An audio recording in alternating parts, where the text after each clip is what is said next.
Školjare trece i štvrtej klasi i ruske odzeljenje druhej klasi nješka mali na hodu na dvoch interaktivnih odzinoh obnovit zalje i naučit da co nove o spravovanju u transportu. Učili smo že jak i kedy treba stanu, gdje treba stojic, keď še ide.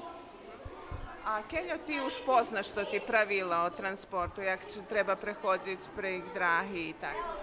Poznam už da 3 roky. Спочатку їх ми превозимо, при крижній драгі, хто приходить, keď ruša domu, međutim poznejšie prechodza sami, ale každý deň še nakazuje merku, jak prechodzíme po prespitanja, še prehodzi bezpečno draha i думам, že to dava određeni rezultati všelijak.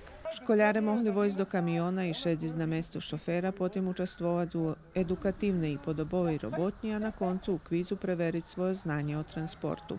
Ovo je četvrta škola u kojoj smo gosti, da kažem, sprovodimo kampanju. To štvrta škola, u ktorej sme hostci, gde realizujeme kampanju Stop Look Wave, staň popať zmahni. Cilj kampanje podzvihnuti uroveň bezpečnosti všetkých účastníkov u transportu, i tých za kormanjom i dzecoh. Taki kampanji Volvo otrimal u dvoch školoh u Novih Banovcoh, Kraljeve, a posle Đurđova budze otrimana i u Novim Pazaru.